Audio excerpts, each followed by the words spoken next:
vais vous donner mon opinion, mais je suis pas rassuré. Sincèrement, je suis pas rassuré, j'ai beaucoup de questions sans réponse, et je trouve que cette équipe de France manque d'assurance, hormis peut-être certaines choses qu'on va évoquer.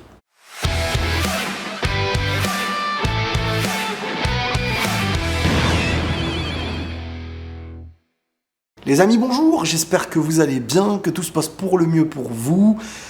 France-Canada 0-0, un match où certes, l'équipe de France a fait tourner. Oula, il y a du soleil partout là, oula. Mes excuses pour la qualité les amis, et le soleil là ça allait faire des reflets bizarres. Comme je vous dis, on revient bientôt en France et la déco sera de retour avec la bonne qualité d'image. Bon, alors on revient, comme je vous disais, sur le 0-0 contre le Canada. Bien entendu, ça fait tourner, ça essaye des joueurs et tout. Je retiens de ce match déjà certaines choses. Je vais vous évoquer un petit peu ce que j'ai retenu de positif, là où je m'inquiète et qu'est-ce que j'imagine pour l'Euro. Alors déjà, cette équipe de France, oui, on le sait, elle a des individualités, dont Dembélé. Par exemple, Dembélé, un point positif que je retiens sur ce match, c'est les 1 contre 1, même les 2 contre 1. Il les gère très très bien. Sa capacité de déstabiliser peut faire énormément de bien à un attaquant qui a besoin de juste pousser le ballon. Tu vois, quand tu as un Dembélé, quand tu as Giroud sera le titulaire à mes yeux. Thuram n'a pas marqué de point du tout. Et en fait, c'est ça qui déjà fait flipper. C'est que certes, tu peux te dire, alors on a des déstabilisateurs. On a, d'un côté, il y a Dembélé, de l'autre côté, tu as Mbappé, et Barcola, et Coman. Tu vois, sur les côtés, tu as vraiment ce qu'il faut. Maintenant, en tant qu'attaquant, honnêtement, hormis Giroud, tu as zéro assurance.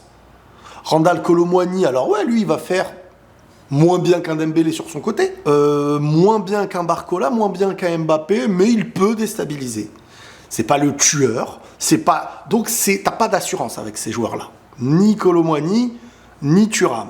Donc ils partent à l'Euro comme ça, et même s'ils sont peut-être en plus grande confiance que... Enfin lui en tout cas, Kolo Muani, il est plus en confiance que ce qu'il aurait pu faire sur cette première saison avec le PSG et tout, en équipe de France habituellement, mais malgré tout, voilà. Comme je vous dis, Dembélé, il fait énormément de bien dans sa capacité de déstabiliser, de vraiment, tout ça, il n'y a pas de problème.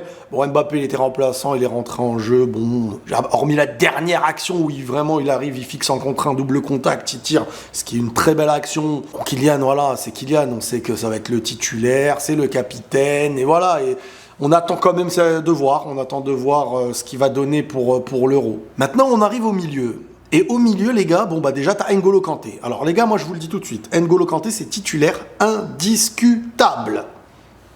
Titulaire indiscutable. En plus, la blessure de Tchouaméni va favoriser l'idée de mettre N'Golo Kanté par rapport à Deschamps. Parce que N'Golo Kanté, en fait, tu sens pas qu'il est parti. Tu sens pas qu'il y a eu des années où il est plus en Europe. Sur le terrain, il fait ce qu'il sait faire. Et il le fait bien. Donc, en vrai, ce Kanté-là, il y a personne qui fait mieux. Il y a personne qui fait mieux au milieu de terrain pour moi, en équipe de France. Alors certains me diront Camavinga. Camavinga, pour moi, il fait pas mieux. Et je trouve que Camavinga, je veux dire en équipe de France, je préfère compter sur lui comme un joueur qui rentre. En titulaire, je vois plus un Tchouaméni, je vois plus un Kanté, je vois plus un Rabiot, je vois plus ce genre de joueurs-là, titulaires, parce que c'est des joueurs, certes, à qui on ne demande pas, à part Kanté qui peut un peu le faire, mais Tchouaméni, Rabiot, c'est des joueurs un peu plus fixes sur le terrain. Kanté, il se déplace beaucoup, déplacement, il maîtrise une intelligence incroyable. Donc pour moi, en vrai de vrai, aujourd'hui, Kanté devient un élément primordial au milieu, parce que le milieu de l'équipe de France a des soucis depuis la suite, Paul Pogba, Kanté. Camavinga, je le vois toujours dans mon esprit en entrée de jeu. C'est un joueur qui bouge beaucoup au milieu de terrain et donc qui est très souvent, si c'est celui que tu mets le plus bas, je trouve que le ballon casse très facilement, très souvent en tout cas, la ligne où il y a Camavinga. C'est pour ça que même au Real, je préfère toujours avoir un point fixe. Un Casemiro ou alors un Tchouaméni, etc. Ce qui ne veut pas dire il est plus fort. Ça veut dire que tu as un point fixe qui quand même empêche plus facilement d'offrir un rideau qui se fait trouer plus facilement. Voilà, je ne sais pas si vous avez compris ce que je veux dire. Camavinga et tout ça, c'est des joueurs, ils viennent chercher haut, des fois ils viennent t'embêter, des fois ils portent le ballon et tout, mais les actions rapides, même contre Dortmund en première mi-temps et tout, ça fait flipper, ça fait peur. Donc voilà, Griezmann, je suis pas hyper fan, dommage que c'est pas le Griezmann période janvier, première partie de saison de l'Atlético et tout, parce que honnêtement, ce Griezmann là, tu l'as avec les Bleus, c'est incroyable, mais Griezmann quand ses cheveux poussent un petit peu trop, pas bon. bon. En tout cas, je pas dit que c'est pas bon, mais je suis pas hyper fan de la lucidité du Griezmann actuel. On sent qu'il y a le poids d'une grosse saison derrière lui, malheureusement. Et franchement, il était pas loin d'être un top joueur de Liga, voire le joueur de la Liga pendant longtemps dans cette période-là de cette saison. Donc c'est dommage parce que est-ce que tu vas pas prendre un moins bon Griezmann que tu aurais eu tout au long de la saison? Ensuite, voilà, maintenant c'est là que ça se complique pour moi. La défense. Franchement, la défense, hormis Saliba, que je trouve irréprochable globalement, et au vu de la saison, parce que c'est une addition dans la saison, et dans le dernier match avant l'Euro, t'as des assurances. Maître de sa défense. Sauveur quand il faut. C'est un peu le Van Dijk français. Un poids médiatique plus bas. Mais assurance, bon positionnement, solide, costaud, intelligent à la relance. C'est le genre de joueur en équipe de France, tu le mets en défense, ok, y a pas de problème. Maintenant, tu mets qui avec lui? Voilà, moi je sais pas. Moi, je n'ai aucune autre assurance. Le côté gauche, t'as Théo Hernandez qui va être titulaire. Théo Hernandez, on connaît son apport offensif, il n'y a aucun problème là-dessus. Mais donc, tu le reconnais pour cet apport offensif. Maintenant, il te reste 3 autres joueurs. T'as Koundé.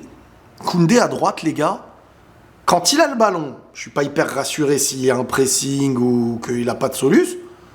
Quand il n'a pas le ballon, et donc qu'il est dans un duel en 1 contre 1 face à un technicien et tout, s'il n'est pas dédoublé par un coéquipier, il me fait peur. Et en plus, c'est pas son poste. On le sent rigide, on le sent plus lent, on le sent... Il peut faire des bons matchs, mais un bon match de Koundé à droite, c'est quoi? C'est pas un match où il va t'apporter offensivement de ouf, et c'est un match où défensivement c'était solide et il a récupéré quelques ballons. Mais dans une aile, faut latéral... Enfin, je veux dire, il doit se passer beaucoup de choses normalement. Mendy, soit en équipe de France, s'il va y avoir des problèmes avec Koundé, Mendy sera amené à jouer à droite pour solidifier un peu plus les choses, mais ça peut être problématique. Soit Pavard, et c'est tout, hein, en vrai. Mais vu que t'as pas l'assurance des 2 centraux comme à l'époque tu l'avais, et là, aujourd'hui, tu me mets Varane avec un Saliba, je vous promets, ça passe 10 fois mieux. Donc, je n'ai pas du tout d'assurance défensive. Au milieu, j'ai vraiment une assurance véritable sur un joueur, tout de suite là, c'est Kanté. Tchouaméni est blessé, Rabiot revient de blessure, Kamavinga pour moi en titulaire indiscutable. Si tu me dis milieu central qui se déplace et tout, ouais, mais sur l'aspect vraiment défensif, c'est un joueur qui, je le préfère en entrée de jeu, son agressivité, etc. pour l'instant. Donc bref, énormément d'incertitudes. J'ai beaucoup d'incertitudes avec cette équipe de France.